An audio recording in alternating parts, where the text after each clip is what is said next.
Thank God for the Apostle Paul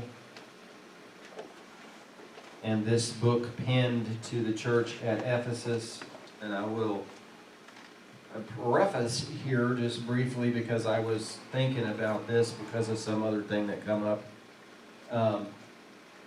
having to do with end-time prophecy. That always irritates me so bad. It's nearly as bad as liberals. But anyway, liberal theology is maybe the source of liberalism. You never can tell. But anyway, context is supposed to be very important to people. A lot of times it's not. But the first piece of context when you're reading a letter is to figure out who the thing was addressed to. And one of the more novel things, I think, of certainly contemporary, considered to be by many Orthodox Bible interpretation, is the personalization of everything. You know, God spoke to me in this way in this passage, which I'm thankful that He does, and I'm happy and certain that He will and He intends to. But if you're dealing with the text itself, be careful how you suppose or impose onto the text that God is saying something to you that would not be likely, since the letter was written 2,000 years ago to a specific audience. And so keeping that in mind is the first and foremost way that you figure out what he had to say, and then you may apply those truths to your circumstances, but not without first giving allegiance to what is actually there. If I've not made any sense, hopefully I will. We can go through this more. Yeah, which is the greater context, obviously, besides, you know, one verse relating to the verse before it and after it, etc., etc. But who in the world the letter was written to begin with, may be more important at the get-go as far as a foundation of understanding. And that used to irritate me because starting out in the Word, I always thought, well, this is the Bible, and I guess I was taught in Sunday school at some point that God wants you to read the Bible, and He wants to, communicate with His people and all that. And so I, in a childlike way of looking at it, I thought, well, okay. Of course, I came up dry a lot because I thought, well, I don't know what they're even talking about, so I don't know how He could possibly be talking to me. But anyway, the more you go, the more you grow and you learn everything. But anyway, I did discover, I think one of the greatest things I got out of being at Oral Roberts in the English Bible undergraduate program was that you can actually use your brain and read the Bible, and it doesn't hurt one little thing. You don't want to get over into some of the more skeptical intellectual stuff that I think most what we think of as scholarly Bible students can fall into, and many, many, many have. They become liberal theologians because it has no spirit involved at all. It's all intellect. I think it needs to be a little bit of both. We need to be guided by the Spirit, praying in the Spirit, asking the Holy Spirit to help us and guide us in the Word, while at the same time not turning our brains off, because God has given excellent teachers to help us to understand these things. So, when we are in the book of Ephesians and moving on in chapter 5 now, and I think I ought to put my glasses on so I can see where in chapter 5 we might be. Anyway, I like, and I've of course pointed this out repeatedly now, Ephesus was not like a real moral place. It was in fact pretty bad the other way around. And there was, because we were talking about the morality thing kind of intensely last time around. And there was a reason for that, because there was gross immorality in Ephesus. So when he says, don't let these type of things be once named among you, he was definitely saying the church needs to come out and be separate, and there needs to be a very clear line of delineation here, so that once people's born again, that people don't get the idea that, oh, it's just another religion, it's just another form of what we've already been involved in. It's just got a little different name, but we do all the same stuff. Okay, because the stuff that they were doing was not cool. And so it basically, and which would have been the rule in any city. Okay, it's not like he taught, oh, in another city it's okay to be immoral. It was the same teaching. It was just an emphasis here because of not that they were the only one that worshipped idols and used sexual practices to get that accomplished or whatever. But the point is, certainly when he's writing to the church at Ephesus, he's saying this stuff can't be named among you. You can't be doing this stuff. So anyway, I think we are down here, verses 12 and 13. If we overdo verse 12 again, we won't be hurting us, because I think we touched it, but certainly verse 13. So, well, we can always go back to 11. And have no fellowship with the unfruitful works of darkness, but even reprove them rather. For it's a shame to even speak of the things which are done of them in secret, but all things, when they are reproved of the light, are manifest, for it is light that maketh all things manifest. So the church is the light. The church is the one that is salt and light. And so he's, again, reiterating and making the case that you don't just passively go along to get along or get in agreement with things so that you are not, making waves culturally. Rather, you're not going to have any reproof of the things in darkness if the light isn't there bringing the manifestation. Because when things are reproved by the light, that's when they get manifest. Or you wouldn't know what it was or that it was dark if you who are in the light weren't acknowledging, I don't know the right way to say it, but if you're not, well, let's go ahead and say it this way, since this has been going on. Some of y'all wouldn't know, but Netflix, who they're corrupt anyway. They hitched up with the Obamas to make a bunch of nasty documentaries and pump them, millions and millions of dollars, the under the table payoff for being crooked commies and stuff like that. But anyway, just this month, I guess, they aired a movie, I guess. Probably going to make a series out of it. It's a movie called Cuties. Anyway, so what it is 11 and 12-year-old girls that are all painted up like grown women, basically. And loosely, it's about 11 and 12-year-old girls imitating dance teens, or whatever you call that, of grown women that are, which they're seeing it on TV or whatever, I don't know. But so they were imitating this. So they put on the teeny-weeny clothes and then start doing erotic dancing with every conceivable erotic movement or whatever you can imagine. And this was debuted, it's a French movie, it was debuted at the Sundance Film Festival, and everybody went, ooh, woo, woo, woo, woo. This is, I think it's the greatest thing ever. So, naturally Netflix, woohoo, we put it on there, and of course somebody said, well, wait a cotton pick a minute. So, anyway, Netflix is getting cancellations by the millions, apparently, because you can tolerate a certain amount of bad if you just don't watch it to get the stuff that you assume is good or okay. But you got to draw the line somewhere. So this is an example, at least a loose example, of people that are in the light reproving something that's in the darkness, and the reproof, in this case, is to bring it by pointing out, at least, this is not righteous, there's nothing righteous about it. In fact, it's worse than typical, okay, if you had the adult version of this going on, it would be unrighteous. But you could say, okay, everybody was a consenting adult, they got paid good money to be a prostitute out there on camera, so what are you going to do?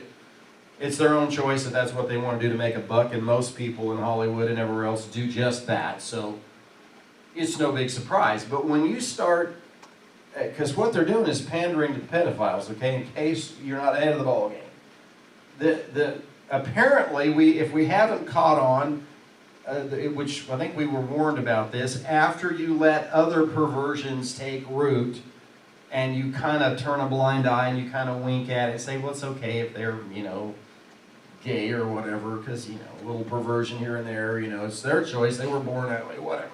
But they'll never stop there, okay? And this is Satan never stops there, people never stop there. So the depravity goes to depths that you can't even imagine, and that's what they're doing. That's why the law passed in California, is what it is.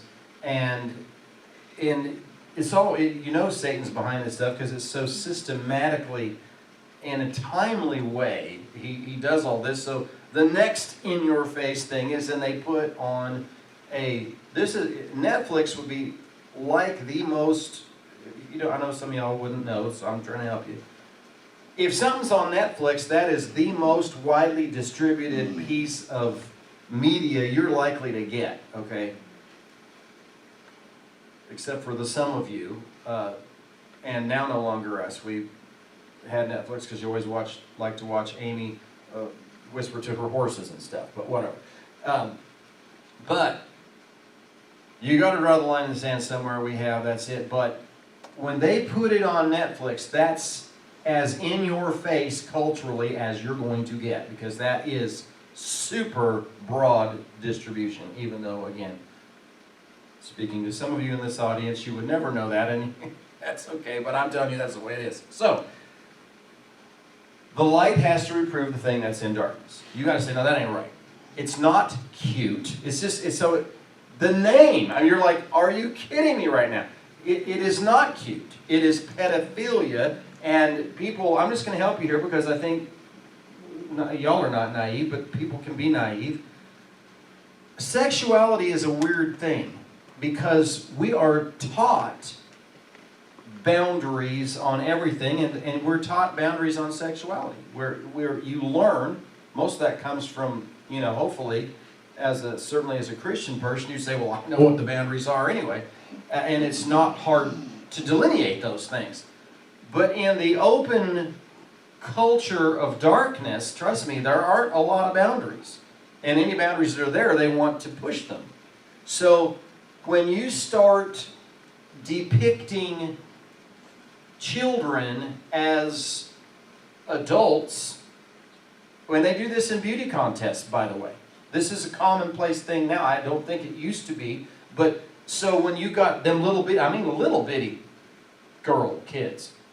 So probably have boys in beauty contests now, so forgive me if I'm not being transgender sensitive, but I'm just saying, but certainly the girls, putting eye makeup on them and lipstick on them and all this wild stuff and things like that. And you're like, well, what the heck?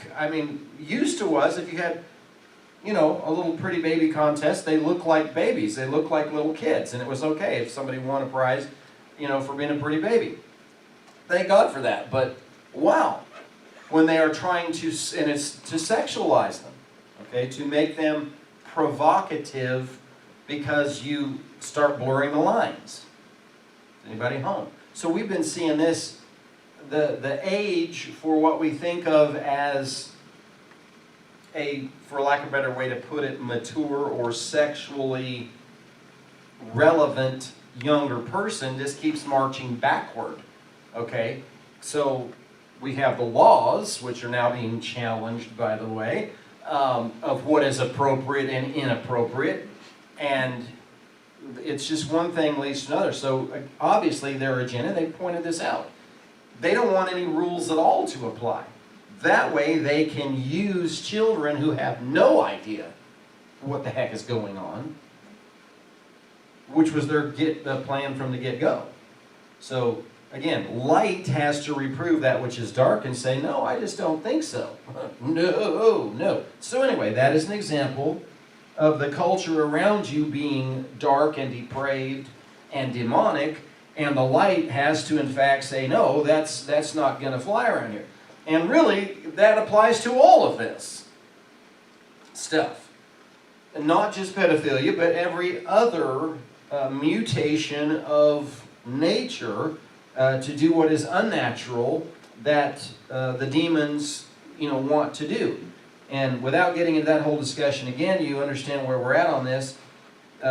Biblically speaking, sexuality is between Adam and Eve, not Adam and Steve, or Eve and Genevieve, or in the rest of it. It's how it's supposed to be, and it's not supposed to be another way. And Satan, of course, wants to twist things and wrest things and cause people to do perversions of things.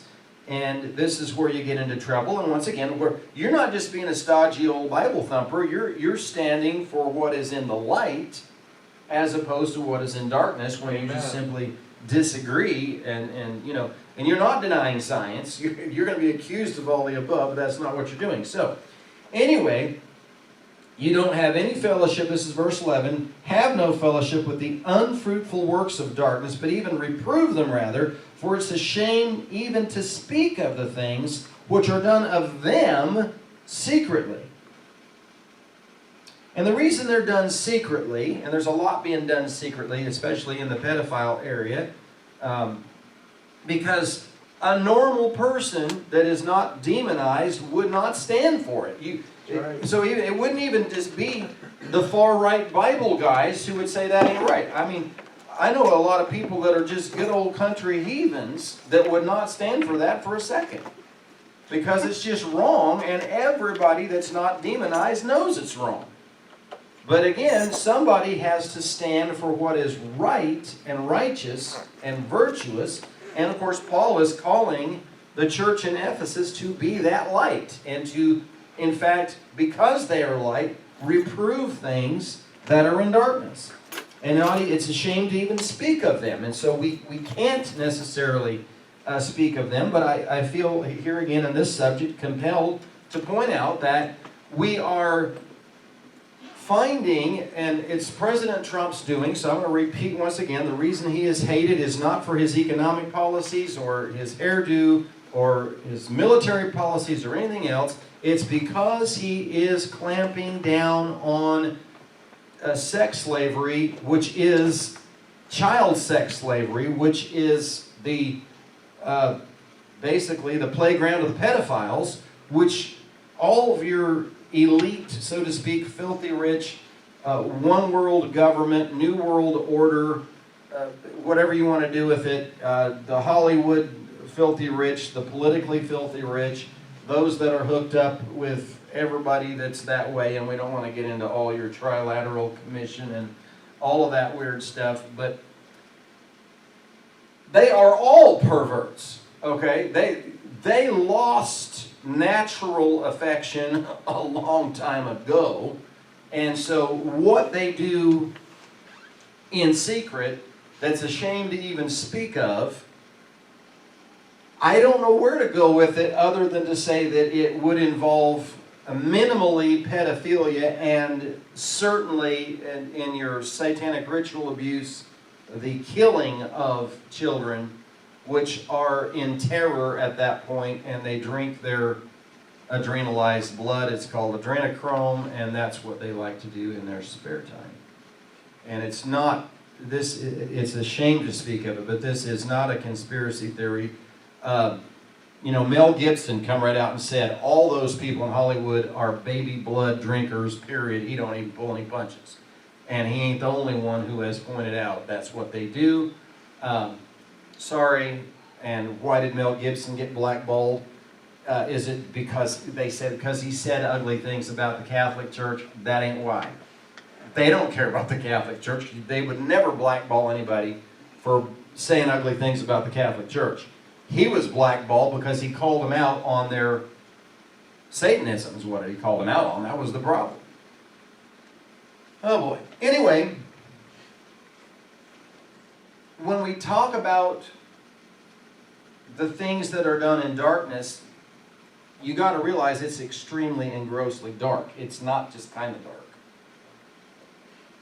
It is systematic, it is thorough, and things are designed to be that way. I was shocked to hear that there was 5, I think, children missing from Canyon City since the first of the year or whatever. I'm like, are you kidding me? This isn't a very big town. Where do you lose these kids?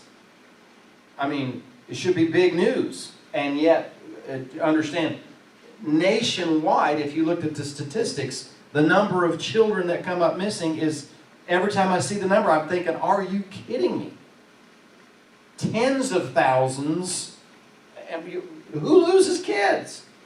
Well, you don't just lose them. There was a video yesterday come up on Facebook where there was people sitting in an outdoor dining cafe deal, and it had a little wrought iron railing around it, real nice little cafe looking, what you call that kind of thing. But they were sitting out there on this patio, 2 women, and had a little 5-year-old girl closer to the building. They were more closer to the street, and they were 1 table away from the outside edge of this patio here.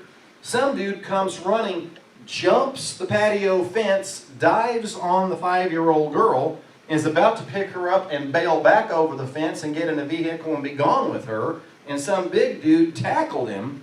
I mean, about like that. About the time he's flying over the fence and hits the girl, he hit him, and they nailed that dude. The cops got there and the whole nine. But here we had 2 women sitting there sort of engrossed in their conversation. I think one of them did look over her shoulder and heard, because she heard, maybe her peripheral vision saw something blurring moving that way. But they're that bold. Because if you realized what a child will bring on the black market, it's big money. If he was to get that kid and get her sold, that'd be a good, strong year's salary for anybody that works. So, why not? I mean, it's a risk that you take, and he did. And unfortunately, nobody had anything there to distribute lead. And but that would be a good time to shoot that dude in the head right there and get it over with. But obviously, they wrestled him down. The cops got him. I don't know what good that'll do, but this is real stuff. This is stuff that's going on in America. Slavery, which is, they're not taking them to work and pull cotton either, okay? So it's not that kind of slavery, it's the other kind of slavery. And it has resulted ultimately in the death of gazillions. I don't know why I'm even on this, but for all the Catholics that aren't in the room, just forgive me, but you know they found in the many stories of storage and record keeping and historical crap under the Vatican, the bones of children by the thousands and tens of thousands. It's the weirdest thing ever. But see, they were taking kids down there for the obvious purposes, and then they wind up dead. And it's dark. Okay, but people kind of, you always want to, because things are worse than your sensibilities can kind of fathom, the next thing you do is just ignore and say, well, it couldn't be that bad. There's, we can't, that's just not true. I mean, when people are hiding in darkness want you to think that it's so bad it couldn't be true, and that's how they get by with it. Facts are stranger, they say, than fiction. You couldn't, some of your darkest authors have not written macabre stories that are as horrific as what the reality is. Because the normal human mind won't even go there. Even the dark ones, they don't go quite there. That's a lot to think of. Thankfully, people aren't thinking that way a whole lot. But on the other side of the coin, it is gross darkness because it is Satanism, and he is a major destroyer of anything that is pure and good. They have always wanted to kill the children.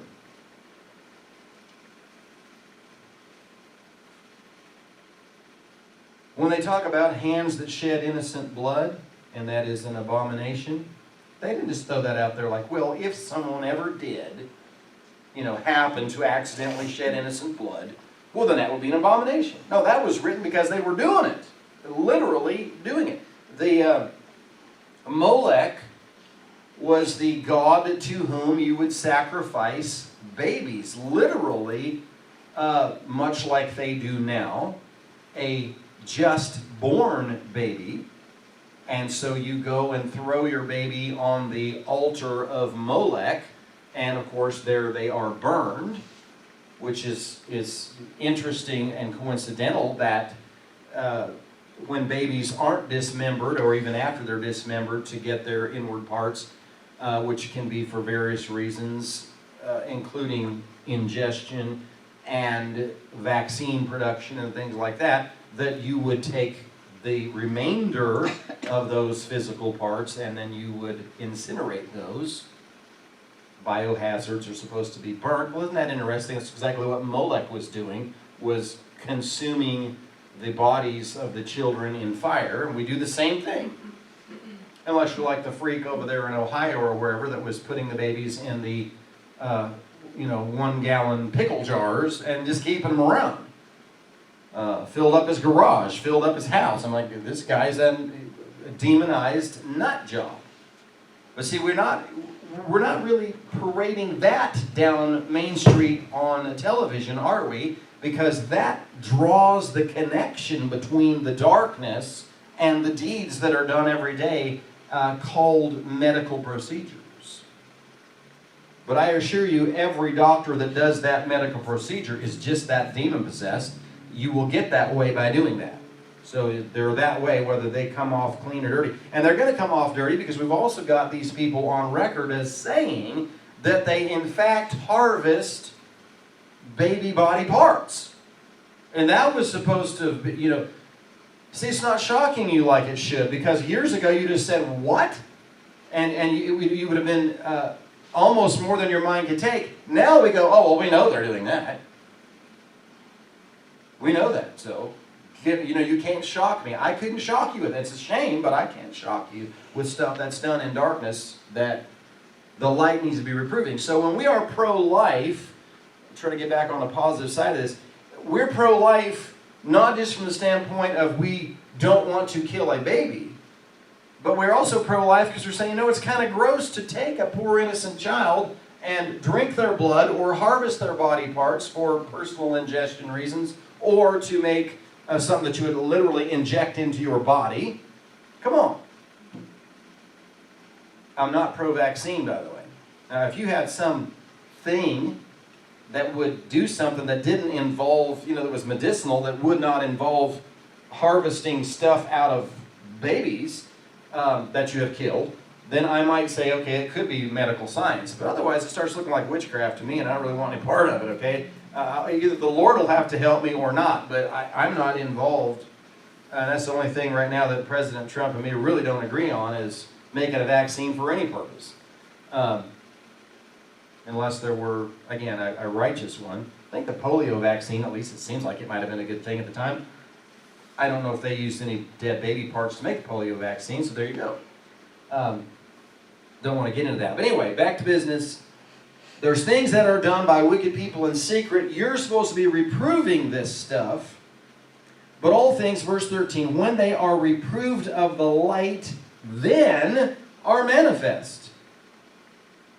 I'm inserting the then into there. It's not in my text. For it is light that maketh all things manifest.